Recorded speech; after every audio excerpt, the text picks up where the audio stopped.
चलिए बात करते हैं क्या आर्म्स एक्ट। आर्म्स एक्ट का मतलब होता है गैर कानूनी ढंग से हथियार रखना। कार भी कहते हैं ना जो आर्म्स एक्ट में पकड़ा वगैरह, यानी गैर कानूनी ढंग से जब पिस्टल वगैरह लगते हैं उसको कहते हैं आर्म्स एक्ट। क्लियर? लाइन लिखते जाए। 1878 में आर्म्स एक्ट पारित किया गया था। क्वेश्चन हमारे पास आ सकता है आर्म्स एक्ट कब पारित किया गया था? तो 1878 में,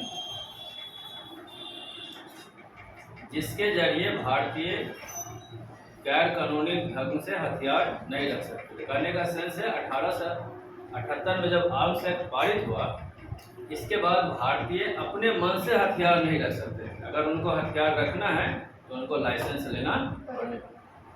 ठीक है, एक बार देखो जब विजिबिलिटी सही आ रहा है चेक कर दीजिए।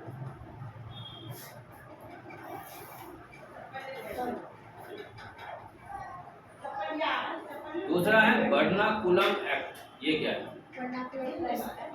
क्या है?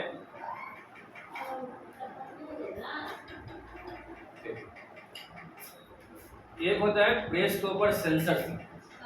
ठीक है, जैसे अभी भी लगा रहता है, आप देखेंगे जब न्यूज़ देख रहे हैं तो प्रेस वाला बोलेगा जो ये चीज़ हम आपको नहीं दिखा सकते, या तो इतनी गंदी है, अभद्र है, या ब्रूटली इतना ज़्यादा है, ये चीज़ आपको नहीं दिखाया जा सकता। ठीक है, तो ब्रिटिश सरकार सबसे पहले वर्नाकुलर एक्ट पास किया, जिसके जरिए प्रेस में आप ऐसी बातें नहीं लिख सकते थे जो ब्रिटिश सरकार के खिलाफ हो, ऐसी बातें नहीं लिख सकते थे जो जनता को आक्रोशित करे। ठीक है, ये लिखिए वर्नाकुलर प्रेस एक्ट का संबंध, वर्नाकुलर प्रेस एक्ट का संबंध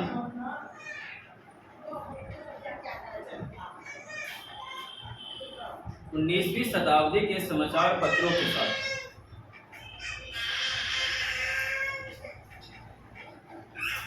जिसमें आपत्तिजनक न्यूज नहीं लिखा जा सकता। अगर आप न्यूज लिखते हुए पकड़े गए, ये लिखना नहीं समझ रहे, अगर आप न्यूज लिखते हुए पकड़े गए या आपने आपत्तिजनक न्यूज लिखा तो आपकी प्रेस को जब्त कर लिया जाएगा, साथ में उसके सारे संपत्ति को भी जब्त कर दिया जाएगा। तो मेरे पास सीधा क्वेश्चन आएगा जो वर्नाकुलर एक्ट क्या है? प्रेस हटा देगा। ठीक है, तो वर्नाकुलर एक्ट प्रेस से रिलेटेड है और जिसमें प्रेस के ऊपर में सेंसरशिप लगाया गया। ये ब्रिटिश की मैं बात कर रहा हूँ। सेंसरशिप था जो इस तरह की कोई भी चीज़ पोस्ट ना करे, इस तरह की कोई भी बातें ना लिखे जिससे जनता में आक्रोश हो। ठीक है, वो चीज़ समझ में आया आर्म्स एक्ट। और ये एक और चीज़ आई थी 1883 में। 1883 में आया था आपका क्या? 1883 में सरकार ने एल्बर्ट बिल लागू करने का प्रयास। अब समझ रहे हैं, लिख लें एल्बर्ट बिल लिखे। 1883 में सरकार ने एल्बर्ट बिल लागू करने का प्रयास किया। अब एल्बर्ट बिल है क्या, इसको समझ लीजिए। एल्बर्ट बिल में सरकार ने ऐसा प्रावधान किया तो भारतीय लोग भी अंग्रेज सिपाही, अंग्रेज ऑफिसर, अंग्रेज जज के खिलाफ मुकदमा दायर कर सकते हैं। अब अंग्रेज के जो जज थे, सिपाही थे, ऑफिसर थे, उन लोगों ने बोला तो इस तरह से मेरे और भारतीयों के बीच समानता आ जाएगी। अगर मैं उसके खिलाफ एक्शन ले सकता हूं तो वो भी मेरे खिलाफ एक्शन ले सकता है। फिर बाद में ब्रिटिश सरकार को झुकना पड़ा और ये एक्ट पारित नहीं। इसका नाम था एल्बर्ट बिल। अब क्वेश्चन आएगा एल्बर्ट बिल का रिलेशन किससे था? सीधा से आंसर है भारतीय और अंग्रेजों के बीच समानता लाने से। अब लिख लें एल्बर्ट बिल, इसके आगे लिख लें इस बिल का संबंध भारत के लोग और अंग्रेज, यानी भारतीय लोग और अंग्रेज दोनों के बीच समानता लाने के लिए ब्रिटिश सरकार ने 1883 में लॉन्च किया था, यानी शुरुआत की। ठीक है, तो 3 क्वेश्चन के आंसर मिले। चलते हैं आगे। जैसे कि हम जानते हैं एओ ह्यूम ने कांग्रेस की स्थापना की। एओ ह्यूम के बारे में आप समझ लें, जो रिटायर्ड थे, आईएएस ऑफिसर थे और जहां से रिटायर किए थे लास्ट पोस्टिंग उनका शायद इटावा से रिटायर हुआ। 1857 की लड़ाई के बाद जो हमारे डॉक्टर वर्ग था, वकील वर्ग था, जिससे बरजुआ वर्ग करते हैं, इन लोगों को ऐसा लगा कि देश में एक ऐसी संस्था होनी चाहिए जो अपनी मांगे, अपनी बातें ब्रिटिश सरकार के पास रख सके या ब्रिटिश सरकार को दे सके। 1885 में देश भर के 72 प्रतिनिधियों ने बम्बई में सभा करके भारतीय राष्ट्रीय कांग्रेस की स्थापना का फैसला किया। पहला क्वेश्चन ये है, भारतीय राष्ट्रीय कांग्रेस की स्थापना कहाँ हुई? तो बॉम्बे में 1885 नॉन शब्द है। संगठन के प्रारंभिक नेता दादा भाई नेरोजी, फिरोज शाह मेहता, बदरुद्दीन तैयब जी, डब्ल्यू.सी. बनर्जी, सुरेंद्र नाथ बनर्जी, रोमेश चंद्र दत्त, एस सुब्रमण्यम अय्यर एवं अन्य प्रायः बॉम्बे और कलकत्ता के, जितना नाम मैंने लिया ये बॉम्बे और कलकत्ता के रहने वाले थे। इसमें दादा भाई नेरोजी जो था वो ब्रिटेन में रहता था, है ना। नेरोजी व्यवसायी और प्रचारक थे और वे लंदन में रहते थे और एओ ह्यूम ने 1885 में उसकी स्थापना की। अब बस एक लाइन लिखे, 1885 में कांग्रेस की स्थापना बॉम्बे शहर में हुई। इस लाइन को लिखा है क्योंकि 1885 में कांग्रेस की स्थापना हुई, ये बात सब जानता है, लेकिन कहाँ हुई थी प्रश्न आपका यहाँ से आएगा।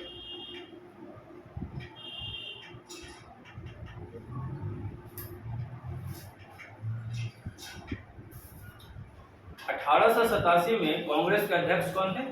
कांग्रेस पार्टी के, उनका नाम था बसरुद्दीन तैयब। लेकिन 1887 में कांग्रेस पार्टी के अध्यक्ष बसरुद्दीन तैयब जी थे।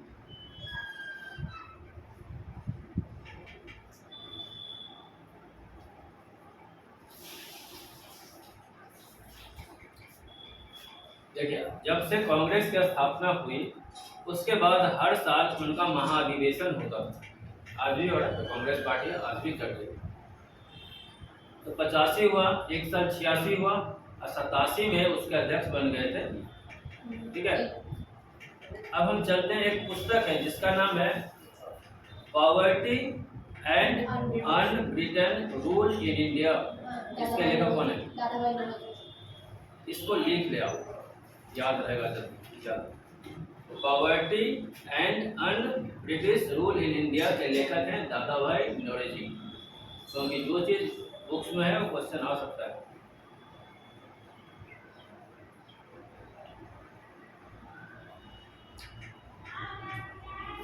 ठीक है, आपसे प्रश्न पूछा जाता है व्हाट इज नेशनलिज्म, राष्ट्रवाद क्या है? आपका आंसर क्या होगा? या राष्ट्रवाद से आप क्या समझते हैं, क्या आंसर है? राष्ट्रवाद, राष्ट्र के लोग। नहीं, राष्ट्रवाद या भारत का मतलब जो है भारत में रहने वाले लोग, यहाँ की संपदा, यहाँ का कानून व्यवस्था, यहाँ का डाइवर्सिटीज जो बहुत फैला हुआ है, सब धर्मों के लोग यहाँ निवास करते हैं, तो सब यहाँ रहे और भली भांति फले फूले, सब अपना अपना काम करे, राष्ट्र की सेवा करे। और राष्ट्रवाद का जो जन्म होता है भावना से होता है। राष्ट्रवाद का कोई क्लास नहीं लिया जाता। आपके मन में अपने देश के प्रति प्रेम जब जगा तो राष्ट्रवाद हो गया, इसी को हम कहते हैं राष्ट्रवाद। तो जहाँ तक राष्ट्रवाद का प्रश्न है तो ये व्यक्ति के भावना से जन्म लेता है, उसके मन से जन्म लेता है, अपने देश के प्रति जो प्रेम हुआ वही उसका राष्ट्रवाद बन जाता है। स्वतंत्रता हमारा जन्मसिद्ध अधिकार है, ये बात किसने कहा?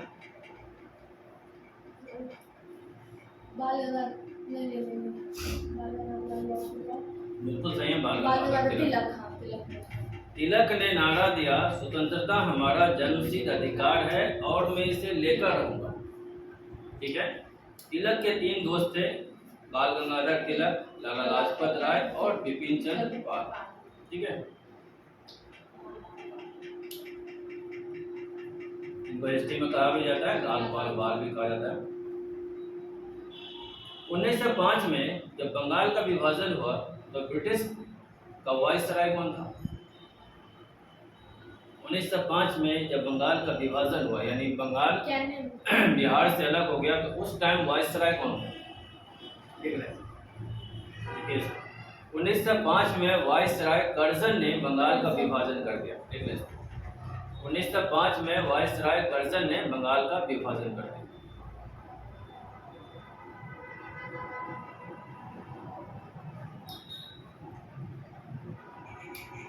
इससे बिल्कुल स्पष्ट हो रहा है जो बिहार और उड़ीसा 1905 से पहले बंगाल का ही पार्ट है ना, और 1905 में कर्जन ने इसका विभाजन किया था।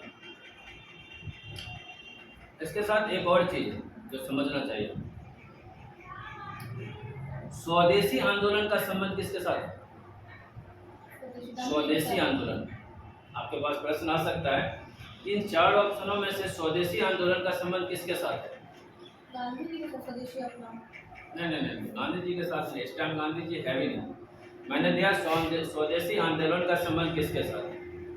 मैंने लिखा वायसराय के कानूनों के विरुद्ध, भारत के स्वतंत्रता के साथ, है ना। इसके बाद मैंने लिखा बंगाल विभाजन के लिए, और कोई और भी दे दिया। हमें याद रखना है बंगाल विभाजन के समय जो संघर्ष उपजी थी, जो संघर्ष उपजा उसे स्वदेशी आंदोलन के नाम से जाना जाता है। यह आंदोलन बंगाल में सबसे ताकतवर था, परंतु अन्य इलाके में भी इसकी भारी गूंज सुनाई दे रही थी।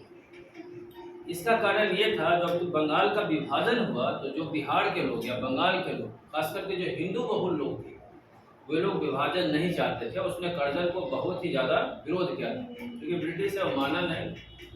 तो उस टाइम जो आंदोलन चलाया गया था उसका नाम है स्वदेशी आंदोलन। बिल्कुल स्पष्ट आंसर है, जो स्वदेशी आंदोलन का संबंध बंगाल विभाजन से है। आप चाहे तो लिख लीजिए, स्वदेशी आंदोलन का संबंध बंगाल विभाजन से है।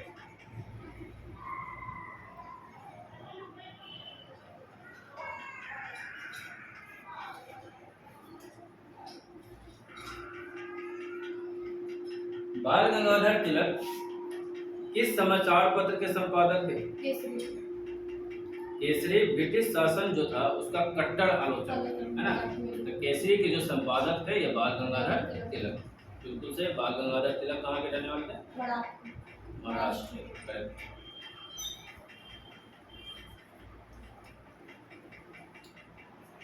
डेल्टा इलाका कहाँ है?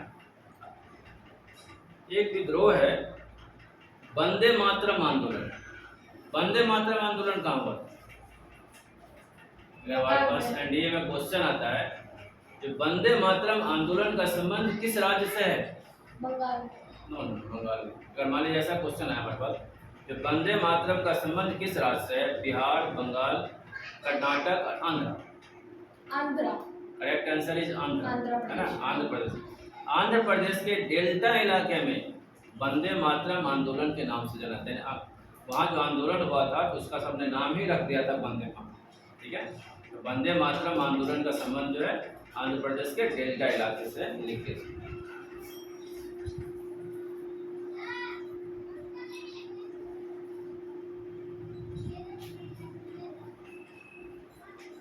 अब ऐसा क्वेश्चन आ जाए जो वंदे मातरम आंदोलन का संबंध किसके साथ है? तो आंध्र प्रदेश के डेल्टा इलाके के साथ। और ये सारी चीज हम 8वीं क्लास के हिस्ट्री से आपको पढ़ा रहे हैं, ये भी जान लीजिए। कितना एनसीईआरटी पढ़ने का फायदा कितना है ये। क्वेश्चन नंबर नेक्स्ट, मुस्लिम लीग की स्थापना कहाँ हुई? सब जानते हैं मुस्लिम लीग की स्थापना 1906 में हुई थी, लेकिन कहाँ हुई? ऑप्शन दे देते हैं, लाहौर, कराची, ढाका और कलकत्ता।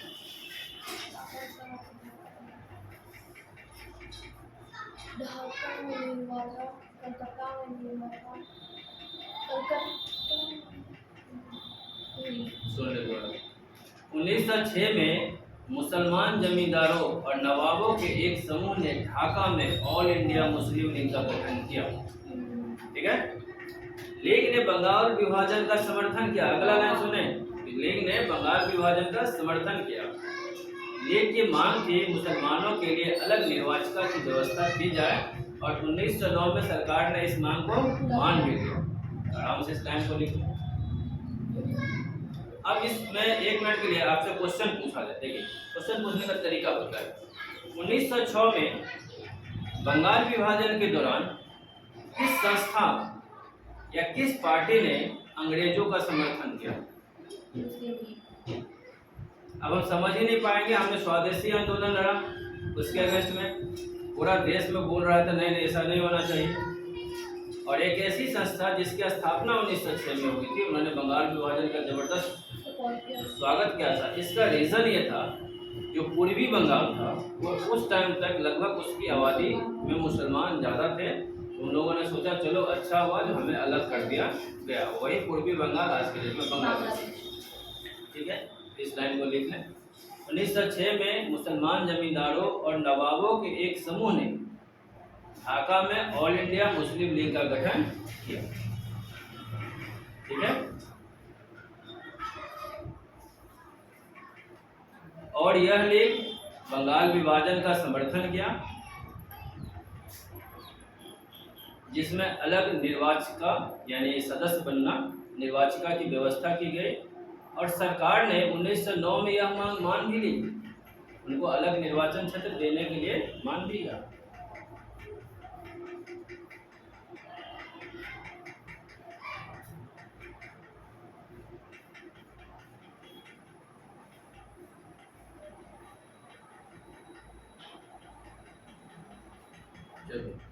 क्वेश्चन है, कांग्रेस पार्टी कब टूट गई? स्प्लिट हुआ था। नहीं, कांग्रेस पार्टी का विभाजन कब है? जी सर। झाड़ू किसी लड़का को भेजिए, ऊपर रखा हुआ है। 1917 1917 नहीं, 1907। 1907 1907 में कांग्रेस पार्टी टूट गया। किस कारण टूटा? कांग्रेस में कुछ लोग रेडिकल्स हो गए, कुछ लोग मॉडेस्ट हो गए, यानी कुछ लोग गरम दल के हो गए, कुछ लोग नरम दल के हो गए। दोनों का जो मंजिल था वो एक ही था, है ना, जो हमको स्वतंत्रता लेना है। लेकिन गरम दल वाले कहते थे जो हमको थोड़ा सख्ती से पेश आना पड़ेगा, नरम दल वाले कहते थे नहीं, सख्ती से पेश हम नहीं है। 1907 में कांग्रेस पार्टी टूट गई। ये लाइन लिख, ये बहुत अच्छा लाइन है।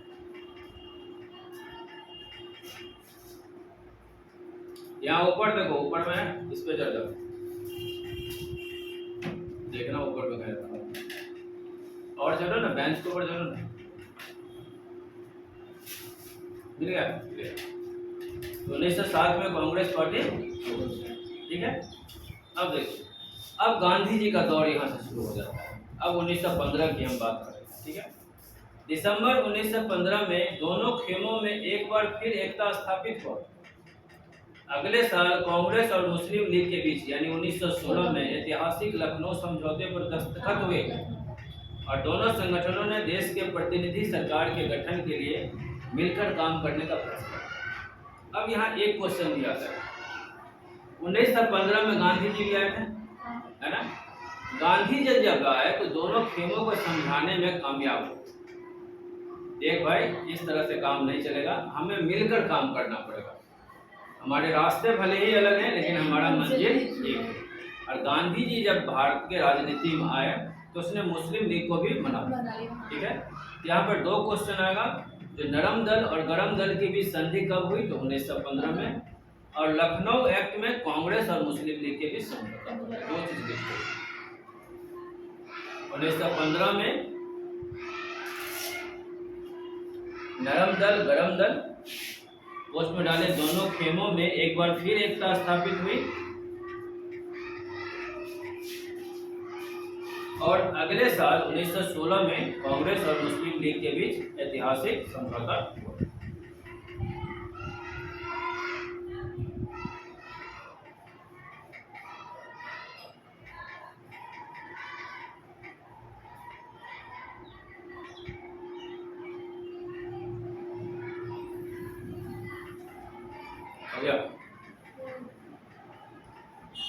अच्छा, दुनिया में एक बहुत बड़ा घटना घटता है फर्स्ट वर्ल्ड वॉर के दौरान, रशियन रेवोल्यूशन।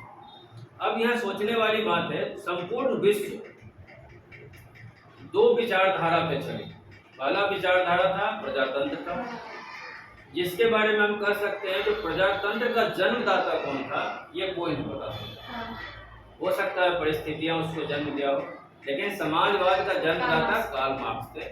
और रशिया में 1917 में रूसी क्रांति में जो वहाँ से सत्ता लिया गया वो कार्ल मार्क्स के सिद्धांतों पे ही लिया गया। तो 1917 में जब रूस में परिवर्तन हुआ, जार निकोलस द्वितीय की सत्ता चली गई, और लेनिन बाद वहाँ पर आ गया, तो संसार में बहुत बड़ा मैसेज गया। आपका प्रभाव इसलिए मैसेज गया जो रसिया उस टाइम जमीनी मामला में, यानी लैंड क्या कहते हैं, जमीन में सबसे बड़ा देश था, है कि नहीं। और इतना बड़ा देश में अगर परिवर्तन हो सकता है तो हर देश में परिवर्तन हो। तो ये एक बहुत बड़ा उस टाइम मैसेज हुआ था पूरे वर्ल्ड के अंदर।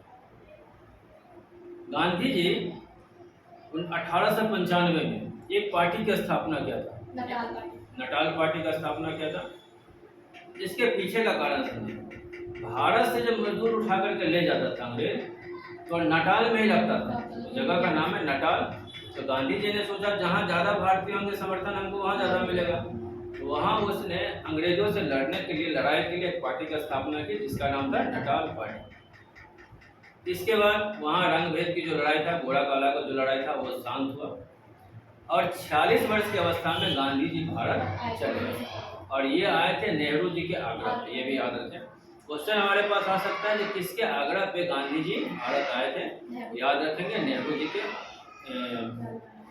के आग्रह पे। गांधी जी के जो गुरु थे, यानी गांधी जी ने उसको गुरु माना था, गोपाल कृष्ण गोखले। जब गांधी जी 1915 में इंडिया आते हैं तो गोपाल कृष्ण गोखले साहब कहते हैं, जो गांधी एक काम करो, पहले पूरे देश का भ्रमण करो। इसी भ्रमण के दौरान 1916 में गांधी जी चले जाते हैं BHU बनारस यूनिवर्सिटी। उस टाइम तक भारतीय लोग गांधी जी को बस इतना समझता है जो अफ्रीका से बहुत बड़ी लड़ाई जीत करके आए हैं और बहुत महान और अहिंसक व्यक्ति हैं। और जो BHU का जिस दिन उद्घाटन है उसी दिन गांधी जी का राजनीति में डेब्यू हो जाता है। ये क्वेश्चन पूछा भी गया था इंडिया में, ठीक है। जहाँ पे वो जो ब्रिटिश साम्राज्य के चटोकार होते हैं, हितकारी लोग होते हैं, उनको बहुत फटकार लगाता है। कहता है जो 90% लोग हमारे देश के क्या हैं, गरीब हैं, आप उनके बारे में सोचें, किसान के बारे में सोचें, ठीक है। इसके बाद गांधी जी का 3 सफल आंदोलन होता है। पहला चंपारण, दूसरा खेरा और तीसरा अहमदाबाद, ठीक है। इसको पढ़ा चुके हैं, चंपारण, खेरा और अहमदाबाद, जिसके बारे में हम जानते हैं। और यहाँ पर इनकी मुलाकात होती है राजेंद्र बाबू से और सरदार पटेल। पश्चिम चंपारण के आंदोलन में राजेंद्र बाबू से, और फिर इसके बाद खेरा के आंदोलन में सरदार वल्लभ भाई पटेल से इनकी मुलाकात। यहाँ तक समझ गए, नहीं कोई दिक्कत नहीं। थोड़ा बात करते हैं रॉलेट एक्ट को। रॉलेट एक्ट को शैतान की करतूत कहा जाता था, क्योंकि रॉलेट एक्ट का प्रावधान ये था, बिना किसी चार्जशीट के, बिना किसी इंफॉर्मेशन के आपको 2 साल के लिए जेल में डाल दिया जाएगा। अगर इसी क्वेश्चन को थोड़ा घुमाना हो तो आपके पास 3-4 ऑप्शन देगा, बोलेगा इसमें से किस कानून के तहत अंग्रेज सरकार किसी भी भारतीय को बिना किसी अपराध, बिना किसी चार्जशीट के 2 साल के लिए जेल में रख सकता है, ठीक है। मान लीजिए डायरेक्ट ये नहीं पूछ रहा है जो रॉलेट एक्ट में कितने दिन सजा की प्रावधान है, ये क्वेश्चन नहीं आ रहा, बिकॉज ये क्वेश्चन सीधा जा रहा है। क्वेश्चन हमारे पास उल्टा करके पूछ रहा है, तो ब्रिटिश सरकार के किस कानून से किसी भी भारतीय को 2 साल के लिए बिना किसी FIR, बिना किसी इंफॉर्मेशन के जेल में रखा जा सकता है, उसका नाम है रॉलेट एक्ट, जिसका विरोध पंजाब में बहुत ही जबरदस्त हुआ। गांधी जी ने लोगों से आह्वान किया कि इस कानून का विरोध करने के लिए 6 अप्रैल 1919 को अहिंसक विरोध प्रदर्शन के रूप में, अपमान व याचिका दिवस के रूप में मनाएं। अब हमारे पास क्वेश्चन आ सकता है, गांधी जी के ड्यूरेशन में, ड्यूरिंग द गांधी पीरियड, अपमान और याचिका दिवस क्या है, उसका संबंध किसके साथ? देख लीजिए इस लाइन को। अपमान और याचिका दिवस का संबंध रॉलेट एक्ट के साथ है और गांधी जी ने इसे मनाने के लिए कहा। और डेट है 6 अप्रैल 1919। अगर सीधा लिखना है तो ऐसे लिखना है, 6 अप्रैल 1919 को अहिंसक विरोध दिवस के रूप में अपमान व याचिका दिवस मनाने के लिए गांधी जी ने कहा, ठीक है।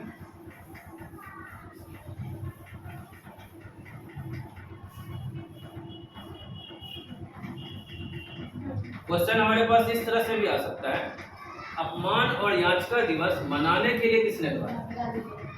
मान लीजिए अगर हम रॉलेट एक्ट में जा रहे हैं, 6 अप्रैल 1919 में जा रहे हैं, 13 अप्रैल को घटना हुआ है जालियांवाला बाग पर, तो बच्चा गैसेज कर सकता है ये शायद ये रॉलेट एक्ट से रिलेटेड हो, साधारण सा क्वेश्चन पूछ देगा, अपमान और याचका दिवस की विनती या आवाहन किसने किया था? आपको याद रखना है, गांधी जी ने किया था। करेक्ट। नाइटहुड क्या होती है? एक उपाधि दी जाती है भारतीय लोगों को, अंग्रेजों को। नाइटहुड उपाधि अंग्रेज लोग देते थे जो बहुत महान है, अच्छे हैं, बड़े हैं, कवि हैं, कलाकार हैं। टैगोर को। बिल्कुल बिल्कुल। और टैगोर ने उपाधि वापस भी किया था कब? जलियांवाला बाग के बाद। जालियांवाला बाग जब हुआ था तब टैगोर ने इसको वापस कर दिया था। इनको मिला क्यों था? वो जनगण मन जो गाया हुआ था इन्होंने मैरी के जो लिए। नोबेल पुरस्कार मिला था उसके बाद इनको नाइटहुड मिला। तो जनगण मन जो इन्होंने गाया था, ये जॉर्ज पंचम के और रानी मैरी के क्या कहते हैं, वो लोग जो आए थे उनके स्वागत गान, है ना, जिसके ऊपर गीतांजलि को मिला था नोबेल पुरस्कार। बिल्कुल सही। खिलाफत आंदोलन जानते हैं आप? हाँ, वो जो तुर्की के ओटोमन एम्पायर को जो ध्वस्त कर दिया गया था। फर्स्ट वर्ल्ड वॉर में ब्रिटिश सेना तुर्की जो एम्पायर था, तुर्की एम्पायर को खलीफा के रूप में माना जाता था, यानी उस पोस्ट से जो कहेगा मुसलमान उसी को मानेंगे। तो ब्रिटिश सरकार ने यानी ब्रिटिश की सेना ने पूरा ध्वस्त कर दिया। इसी के विरोध में पूरी दुनिया में आंदोलन हुआ। उसमें से भारत में जो आंदोलन हुआ उसका नाम था खिलाफत आंदोलन। और दो भाई थे, शौकत अली और एक और भाई था, शौकत अली और मोहम्मद अली, दो भाई। एक व्यक्ति है आसिफ अली, आशफ अली। 1921-22 के दौरान असहयोग आंदोलन को और गति मिली, क्योंकि हमें मालूम होना चाहिए असहयोग आंदोलन और खिलाफत आंदोलन दोनों एक साथ ही स्टार्ट हुआ था। हजारों विद्यार्थी ने सरकारी स्कूल कॉलेज छोड़ दिए। अब कौन कौन मेन व्यक्ति थी ये देखिए, मोतीलाल नेहरू, CRC दास, राजगोपालाचारी और आशफ अली जैसे बहुत सारे वकीलों ने वकालत छोड़ी। एक चीज और भी याद रखिए, जब भगत सिंह का case lower court district court में चल रहा था तो यही आशफ अली साहब उनके वकील हुआ करते। ये महत्वपूर्ण चीज है जो बुक के अंदर भी नहीं है। ठीक है। और जब उनका कोर्ट सीनियर में गया, हाई कोर्ट में गया, तो पूरी डिफेंस कर रहे थे, क्योंकि उन्होंने मना कर दिया जो लोअर कोर्ट में हम कुछ बोलेंगे नहीं। भगत सिंह ने बोला लोअर कोर्ट में तो कुछ बोलना ही है नहीं भाई, तुम यहाँ पे किसी को प्रेस वाले को नहीं आने दोगे या कोई ऐसी तरह की बात तो नहीं हुई। जो मैं कहना चाहता हूँ जनता तक पहुँचे, वो तुम होने नहीं दोगे तो यहाँ बोलना नहीं, तुमको जो करना है करो। तो फिर केस उनका आगे बढ़ाते।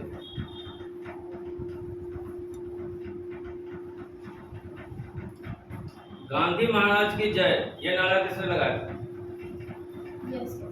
एक बड़ा ऑप्शन। अब देखिए हमारे पास अगर क्वेश्चन आ जाए, ऑप्शन दे रहे हैं, एक मिनट, हमारे पास अगर क्वेश्चन आ जाए इंडिया में डायरेक्ट, गांधी महाराज की जय, यह स्लोगन नारा किसने दिया था? नीचे ऑप्शन दिया हमको, गांधी के समर्थक, कांग्रेस पार्टी के नेता, ठीक है, इसके बाद समर्थक दो हुआ ना, एक गांधी के समर्थक, कांग्रेस पार्टी के नेता, भारत के छात्र संघ और चाय बगान के मजदूर। चाय बगान के मजदूर, असम के मजदूरों ने बोला था गांधी महाराज की जय। क्योंकि चाय बगान के साथ जो कॉन्ट्रैक्ट था, जो पहले बता चुके हैं, तो इतना हार्ड कॉन्ट्रैक्ट था कि अगर छुट्टी लेके घर भी जाना हो तो बहुत मुश्किल था। तो उस कॉन्ट्रैक्ट में साफ लिखा था अगर छुट्टी लेके घर जाओगे तो हमसे पूछे हुए नहीं जाओगे। गांधी जी जब आए तो उन मजदूरों को लगा नहीं, जब हमारी मुक्ति का रास्ता खुल चुका है, और उन लोगों ने नारा लगाया था असम में गांधी जी महाराज। असम में गांधी जी महाराज की जय के नारे लगाते हुए चाय बगान मजदूरों ने अपनी तनख्वाह में इजाफे की मांग शुरू कर दी। बात यहीं खत्म नहीं होता, इससे भी बड़ा चीज है। उस दौर के बहुत सारे असमिया वैष्णव गीतों में कृष्ण की जगह गांधी राज का यश गान किया गया। अगर मान लीजिए ऐसा क्वेश्चन हमारे पास आता है जो किस प्रदेश में कृष्ण की जगह गांधी राज का यश गान किया गया था, तो बिल्कुल स्ट्रेट आंसर है इसका, आसान हमको याद रखना है। जो वहाँ पर जो हिंदू संप्रदाय के लोग थे तो जय कृष्ण बोलने की जगह वो लोग जय गांधी बोलना शुरू कर देते, बोले जो गांधी राज आ चुका है। देखिए सारे जो भी आपको ज्ञान मिल रहा है सब 8वीं क्लास से, क्या कहते हैं, कल्पना करके देखें कि कितना महत्वपूर्ण ज्ञान है, जिसको बच्चे पढ़ते ही नहीं, SST वैसा समझते हैं एकदम फालतू बकवास है। जबकि मैं आपको जो इसका चैप्टर है उसको समराइज करके बता रहा हूँ, ब्रीफली बता रहा हूँ, पूरा चैप्टर आपको बता भी नहीं रहा। चलिए नेक्स्ट आगे देखिए। 1922 या 1929 की घटना, यानी 1922 से लेकर 1929 की घटना। हमारे पास एक क्वेश्चन आया, 1922 में सबसे महत्वपूर्ण घटनाओं में कौन सी घटना है? ठीक है, असहयोग आंदोलन, खिलाफत आंदोलन, चोरी चौरा, हत्याकांड, है ना, और रोल अटैक। हमारा आंसर क्या होगा? 1922 में चौरा चोरी हुआ था, है ना। अगर मान लीजिए इस तरह से क्वेश्चन आता है हमारे पास, 1922 में भारत में घटने वाली सबसे महत्वपूर्ण घटना कौन सी थी? आप इसमें देखिए, ये तीनों एक्ट है, घटना नहीं है ना, ये तीनों आंदोलन है, घटना नहीं है। इसमें 22 पुलिस वाले को जिंदा जला दिया गया था और गांधी जी ने कहा था अभी हमारी जनता अहिंसा की बात नहीं समझ पाती, पहले जनता को ट्रेंड करें फिर जाके अहिंसा की लड़ाई लड़ें। गांधी जी के नजर में अहिंसा क्या था? मतलब बिना वॉयलेंस के। नहीं, गांधी जी अहिंसा की जो बात करते थे, तो गांधी जी के हिसाब से, according to the mister Gandhi, what is the meaning of non violence? बिना किसी को नुकसान पहुंचाए, शारीरिक नुकसान पहुंचाए। नहीं, गांधी जी कहते थे अहिंसा का जो सही मतलब है, व्यक्ति हमें कितना भी दंडित करे, कितना भी पनिशमेंट करे, उसके प्रति अपने मन में द्वेष नहीं रखना। भले वो कितना भी दंडित करे, शरीर से दंडित करे, कुछ भी करे, उसके प्रति अपने मन में द्वेष नहीं रखना और उसके खिलाफ कभी हथियार नहीं उठाना, डंडा नहीं उठाना। इसीलिए कहते थे ना, एक गाल पे थप्पड़ मारता है तो दूसरा गाल पे दे दो। अहिंसा का मेन मतलब ये था उनका। तो चोरा चोरी कांड के बाद क्या हुआ? तो आंदोलन चल रहा था, वो आंदोलन वापस। अच्छा, इसमें दो चीज बुक के अंदर भेजेंगे, उसको पढ़ लीजिएगा। एक है भारतीय कम्युनिस्ट पार्टी और दूसरा हिंदू संगठन आरएसएस। इस दोनों को अलग टॉपिक पे आपको पढ़ना है। क्योंकि भारतीय कम्युनिस्ट पार्टी की भी स्थापना हुई थी 1920 और 1930 के बीच में, और भारतीय राष्ट्रीय स्वयंसेवक यानी आरएसएस की स्थापना भी 20 के 30 में हुआ था। इसको कभी खाली टाइम में आपको समझा देंगे इन दोनों की बात, ठीक है। साइमन के बारे में हम लोगों ने पढ़ा। साइमन कमीशन कहाँ आया हुआ था, किस एयरपोर्ट पे? पहले भी पूछे कुछ, फिर आप गलती करते। लाहौर। देखिए, लाला लाजपत राय साहब पंजाब के थे, उनके संगठन और भगत सिंह जो है ये भी पंजाब से थे, है ना। तो दोनों कहते हैं एक राज्य के हो तो थोड़ी घनिष्ठता ज्यादा हो जाती है। अगर सीधा सा क्वेश्चन आ जाए हमारे पास, साइमन कमीशन हिंदुस्तान में किस जगह है? देखिए, एनडीए के एग्जाम में क्वेश्चन सीधा नहीं पूछा जाता, हमेशा याद रखें। क्वेश्चन को हमेशा स्पिन करके पूछेगा। हमने पूरा साइमन कमीशन पढ़ के रखा हुआ है। लाला लाजपत राय को चोट लग गई, अस्पताल में 18 दिन, फिर उनकी मृत्यु हो गई, फिर उसने भगत सिंह नैशनल का हत्या किया, सब कुछ पढ़ा। सिंपल सा क्वेश्चन उसने हिट किया। साइमन कमीशन भारत के किस शहर में आया था? पूरा पढ़े हैं, ध्यान ही नहीं रखे। क्योंकि जो उनका विरोध किया गया था, ये लाहौर एयरपोर्ट भी किया गया था, और एयरपोर्ट की घटनाएं लाठीचार्ज, ठीक है। तो हम लोग क्या करते हैं, लाला लाजपत राय साहब बीमार हो जाते हैं तो उसकी चर्चा ज्यादा करते हैं, इस चीज को लिख दें। साइमन कमीशन लाहौर एयरपोर्ट पे आया हुआ था, यानी साइमन वहीं उतरा। भारत में साइमन कमीशन लाहौर एयरपोर्ट पे आया, इसको याद रखें। इसके बाद वाली चीज हम लोगों ने पढ़ाई है, प्रदर्शनकारियों ने साइमन वापस जाओ का नारा लगाया, साइमन वापस भी चला गया। अब क्वेश्चन ये है कि साइमन कमीशन में आखिर ऐसा क्या था जो साइमन को वापस आना? क्योंकि उसमें एक भी भारतीय थे। साइमन कमीशन बनाया गया था भारत में राजनीतिक और आर्थिक वगैरह सुधार करने के लिए। भारतीय नेताओं का मानना था कि इसमें एक भी भारतीय नहीं होने के कारण ये अंग्रेज हमारे किस बात के लिए बात करते हैं, यानी क्या सुधार करेंगे जब कोई भारतीय है, इसके लिए उसका विरोध हुआ था। इसके बाद 26 जनवरी 1930 को पूर्ण स्वतंत्रता दिवस भारत में मनाया गया, और याद रखें इसी के याद में 26 जनवरी 1950 को हमारा संविधान लागू हुआ, जबकि संविधान नवंबर में ही बन चुका, ठीक है। स्टेटमेंट है, जवाहरलाल नेहरू की अध्यक्षता में 1929 में पारित किए गए प्रस्ताव के आधार पर 26 जनवरी 1930 को पूरे देश में स्वतंत्रता दिवस मनाया गया। किस जगह पर? लाहौर में। बिल्कुल, लाहौर अधिवेशन में मनाया लाहौर गया। अधिवेशन निकाला। पूरी बुक हमने पढ़ के रखा है, आपसे सीधा क्वेश्चन पूछेगा, पहली स्वतंत्रता दिवस किस अधिवेशन में मनाया? लाहौर अधिवेशन।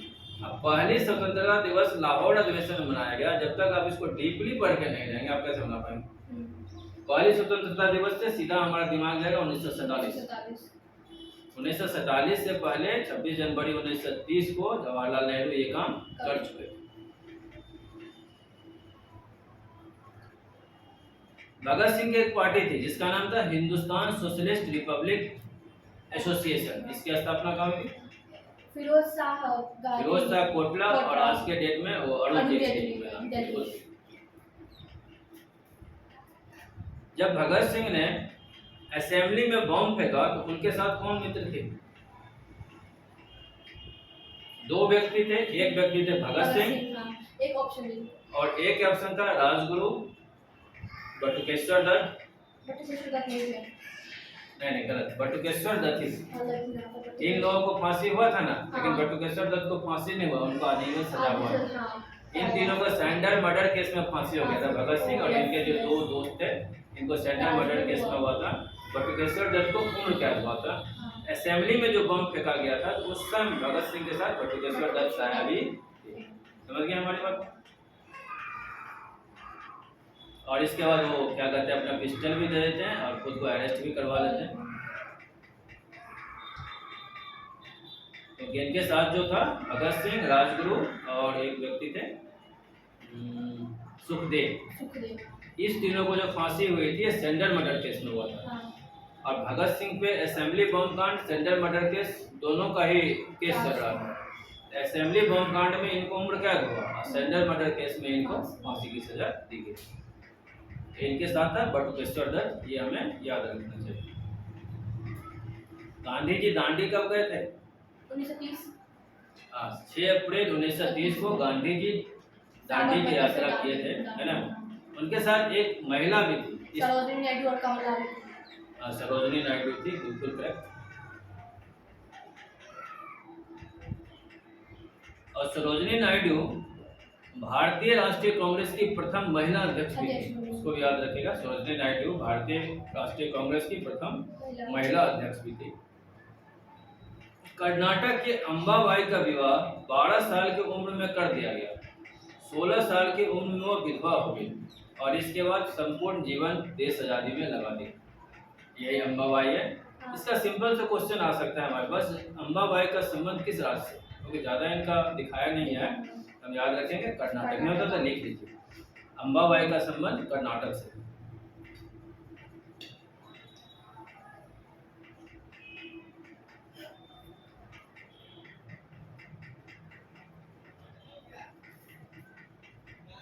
अगला हमारा वीर लखन नायक। वीर लखन नायक उड़ीसा प्रदेश के थे। ये लाइन नहीं,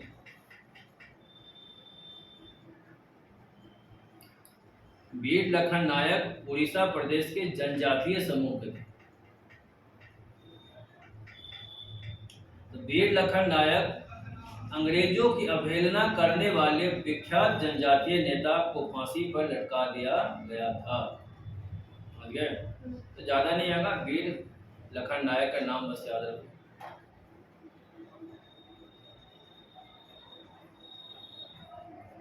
अब सबसे अच्छा प्रश्न देखिए, राष्ट्रपिता के रूप में गांधी जी का सम्मान करते थे कौन?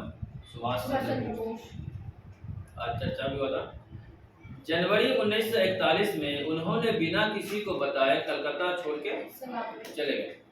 जर्मनी के रास्ते हुए सिंगापुर पहुंचे। अब आपके पास एक प्रश्न आ सकता है, सिंगापुर तो पहुंचे लेकिन किस माध्यम? जर्मनी में गए और हिटलर से भी वो मिले थे। सिंगापुर में ही क्यों आजाद हिंद फौज का गठन हुआ? क्योंकि सिंगापुर में बहुत भारतीय हैं, तो सिंगापुर में बहुत भारतीय हैं, इससे उनको वहाँ पे सहायता मिलती है। ठीक है, तो सिंगापुर पहुंच गए। भारत को अंग्रेजों के नियंत्रण से मुक्त कराने के लिए उन्होंने आजाद हिंद फौज का गठन किया और ये गठन हुआ था सिंगापुर में। जब गठन होने के बाद 1944 की शाम जब उन्होंने रेडियो पे अपना एक प्रसारण दिया संबोधन किया, उसी में उन्होंने रेडियो के माध्यम से महात्मा गांधी को भारत का राष्ट्रपिता कहा। इतना याद रखना। दूसरी बात, आजाद हिंद फौज भारत में जो हमला किया था अंग्रेजों के खिलाफ, किस इलाके से किया था? हमें याद रखना, इम्फाल और कोहिमा। ये बता दे, लिख रहे याद रहे। हाँ, आजाद हिंद फौज अंग्रेजों के खिलाफ इम्फाल और कोहिमा के रास्ते आक्रमण किया, लेकिन यह आक्रमण असफल रहा।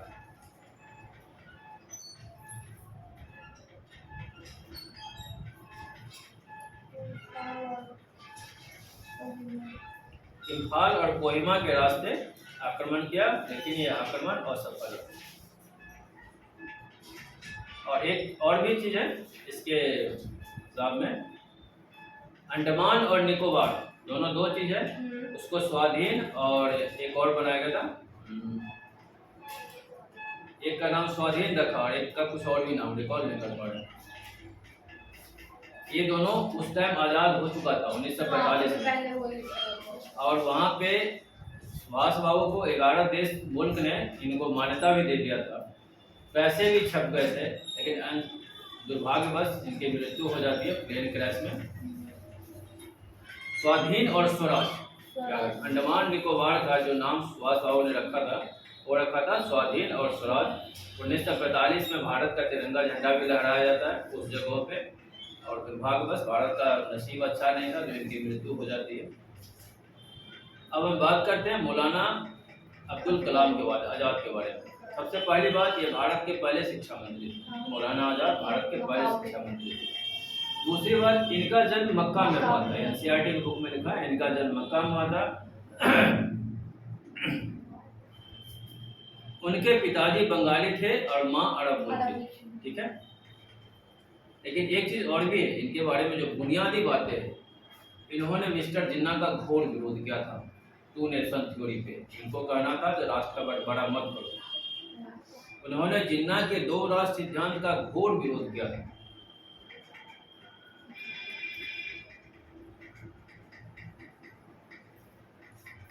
चलिए एक राजा जी से मिल लेते हैं, श्री राजगोपालाचारी, भारत के अंतिम गवर्नर जनरल भी रहे थे, है ना। और इस तरह से इस चैप्टर को खत्म करते हैं।